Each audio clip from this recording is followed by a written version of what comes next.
Hello everybody, welcome back to Emmy's Pepper Patch. I wanted to make a quick video on my container soil mix that I mix up. This works beautifully for me, and of course all these ingredients are locally available here in South Texas, and that's why I'm choosing to use them. Again, this is what works for me. You use what works for you, but this is my container mix. I start off by using black cow manure compost. This works beautifully and comes highly recommended.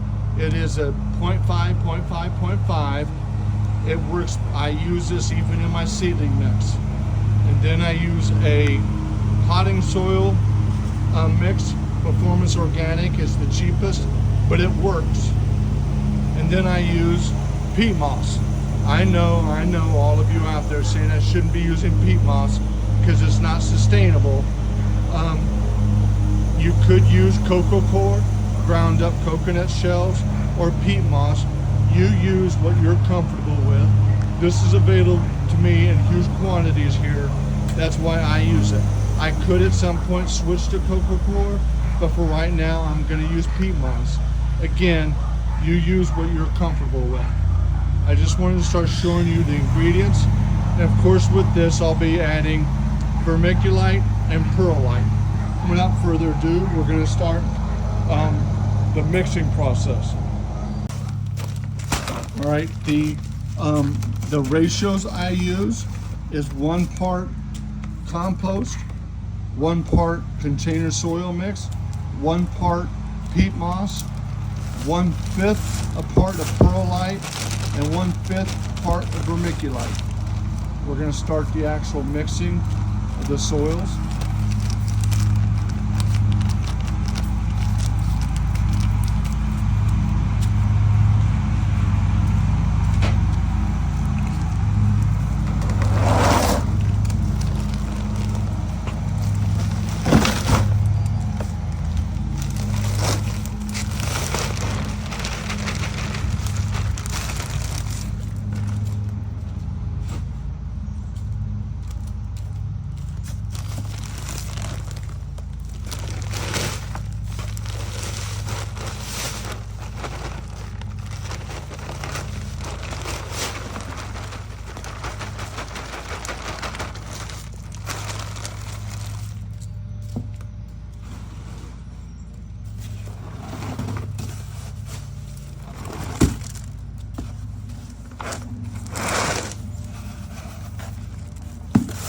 My vermiculite got wet last night, but as you all know, my perlite got wet last night. And as we know, perlite doesn't absorb water.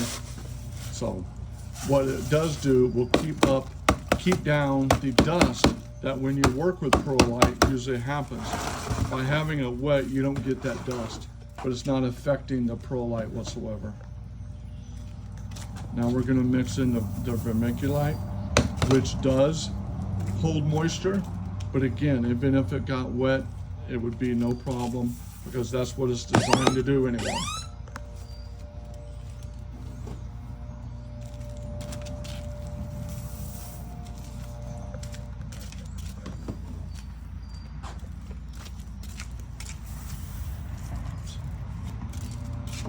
That's enough.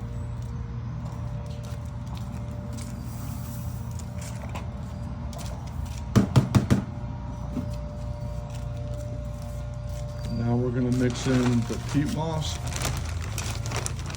Again, we'll have to get a little bit more because it's 1 equal part peat moss, 1 part compost, 1 part container mix. This really holds the soil.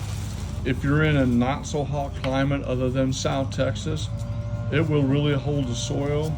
Even with this, as hot as it gets down here in the summertime, I have to water quite often, even with using all these water conservation ingredients.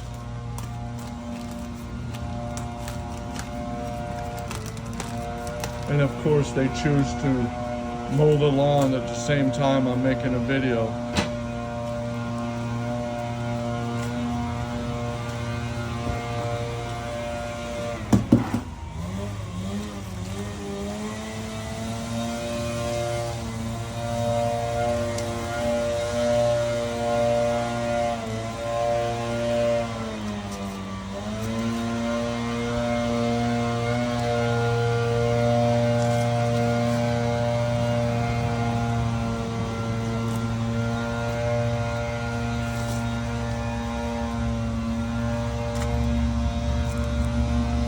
Okay, and now all there's left to do is actually do the hand mixing.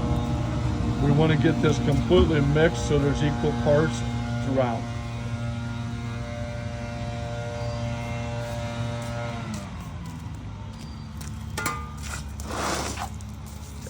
This is the hard part. I'm thinking for next season, I might actually rent a cement mixer where I can let the mixer do all the mixing, because I'm doing anywhere from 50 to 60 7-gallon containers, also 10 gallons for all my citrus trees. So we've been mixing up a lot of soil.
You notice we're trying to get all the ingredients mixed proportionally throughout this container so that you get an equal amount of everything in each container. If you don't mix it thoroughly, you'll end up with a container that's got mostly peat moss, or mostly container mix, or mostly compost. The mostly compost would be the worst, because what it'll do as the dries out, if you don't stay top on the watering, the soil becomes a solid block and the roots start dying and your plant will die. Peat moss, if you wind up mostly peat moss while it retains water, it's got no nutritional value in it whatsoever. This by itself will feed plants up to 60 to 80 to maybe 90 days, but I always amend when I'm transplanting, potting up to my big containers with a fertilizer mix that I've developed.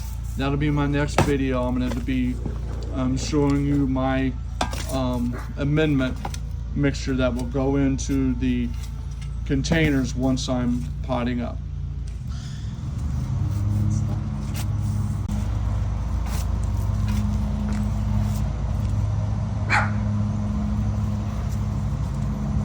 If you'll notice, we've got an equal distribution of perlite and vermiculite. You'll see the compost and the container mix and some peat moss. This has got a well mixture, and this again will support all of my vegetable plants, my citrus trees. It's got enough nutrients to last for a while, but again, I do amend, but enough vermiculite to hold on to fertilizer and to hold water, enough perlite to where the container soil doesn't get compacted and allows the roots to grow, and enough compost to add nutrition into the soil.